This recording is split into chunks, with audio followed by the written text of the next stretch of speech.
Nascido em Rio de Janeiro, em janeiro de 1866, Euclides da Cunha foi engenheiro militar, ensaísta, geógrafo, sociólogo, historiador jornalística e poeta. Foi também patrono da terceira cadeira de Academia Brasileira de Letras em 1903. Passou a infância no Rio, criado por tios após ficar órfão da mãe. A tragédia da Piedade foi como ficou conhecido em seu assassinato, morto pelo amante de sua esposa em 1909.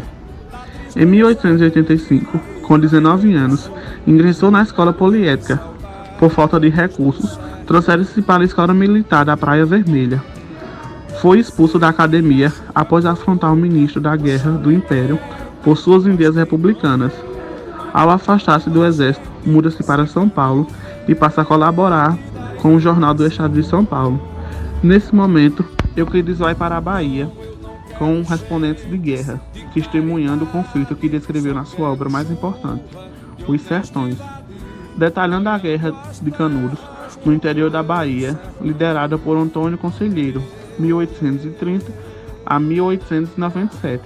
Com a obra, Euclides da Cunha pretendia não apenas contar o que precisara nos sertões, mas moído das teorias. A obra constituiu uma narrativa com estilo literário de fundo histórico e rigor científico. Os Sertões é dividido em 3 partes: a terra, o homem e a luta. Personagens: Antônio Conselheiro, Prudente de Moraes, Tenente Pires Ferreira, Major Febrônio de Brito, Coronel Moreira César e General Arthur Oscar.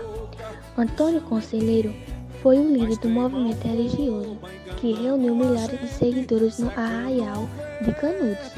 Esteve à frente da resistência na Guerra de Canudos. Foi considerado um fanático religioso na época em que viveu, pois isto foi uma forma do governo republicano justificar o massacre perpetrando contra seus seguidores. Prudente de Moraes, presidente do Brasil, 1891 a 1894, decretou Antônio Conselheiro como um revolucionário contra a República.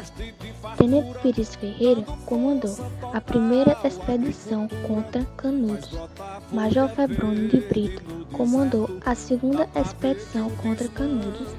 Coronel Moreira César comandou a terceira expedição contra Canudos, saindo derrotado. General Arthur Oscar comandou a quarta expedição, que resultou no fim da Guerra Sangenta. Capítulos reunidos nessa parte fazem a princípio uma descrição física do ambiente do sertão da Bahia. Assim, Euclides da Cunha escreve sobre o clima de dia quente e noite gelada, a seca, bem como a fauna e a flora, vegetação e relevo, de maneira geograficamente científica. A terra, como vimos, transfigura-se em mutações fantásticas, contrastando com a desolação anterior. E o sertão é um vale fértil, é um pomar vastíssimo sem dono. Depois, tudo isto se acaba. Voltam os dias torturantes, a atmosfera asfixiadora, o empedramento do solo, a nudez da flora e nas ocasiões em que os estios se ligam sem a intermitência das chuvas, o espasmo assombrador da seca. Depois de falar sobre o meio ambiente do sertão, Euclides descreve o homem do interior, o sertanejo, da vida e dos costumes sertanejos. Trata-se de um estudo antropológico e sociológico, donde o homem é determinado pela tríade meio, raça e história. Fala desde a aparência do sertanejo, da cor da sua pele, seu rosto, seu corpo, até sua origem, sua cultura, a maneira de se relacionar entre si. O sertanejo é, antes de tudo, um forte, não tem um raquitismo, exaltismo dos mestiços neurastênicos do litoral. A sua aparência, entre tantos, ao primeiro lance de vista, revela ao contrário. Falta-lhe a plástica impecável, o desempenho, a estrutura corretíssima das organizações atléticas. É desgracioso, desgonçado e torto. Hércules reflete no aspecto e fealdade típica dos fracos. É um homem permanentemente fatigado. A luta. Nessa última parte do livro, o autor fala sobre as causas da luta, os combates em si, a incompreensão da campanha militar, as consequências de batalhas sangrentas e, principalmente, o desequilíbrio de forças em combate. Enquanto os sertanejos guerreavam com muita bravura, mas munidos apenas de pedras e materiais rústicos, como facas, os militares portavam armas de fogo e granadas. Uma luta desigual, portanto, a que gerou enorme derramamento de sangue. Canudos não se rendeu. Exemplo único em toda a história, resistiu ao esgotamento completo.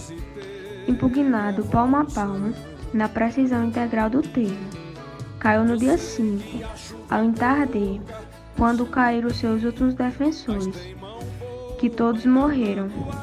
Eram 4 apenas, um velho, 2 homens e uma criança, na frente dos quais rugiam raivosamente 5.000 soldados.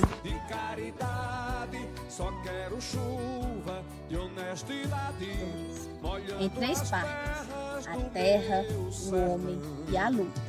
Euclides da Cunha, crítica ao nacionalismo. Encerbado da população litorânea, que não enxergando a realidade daquela sociedade mestiça produzida pelo deserto, agiu cegas e ferozmente, cometendo um crime contra si próprio. O que é o grande tema de Os Sertões também mostra que o século de atraso e miséria em uma região separada geográfica e temporariamente do resto do país são capazes de produzir o líder fanático e o delírio coletivo de uma população conformada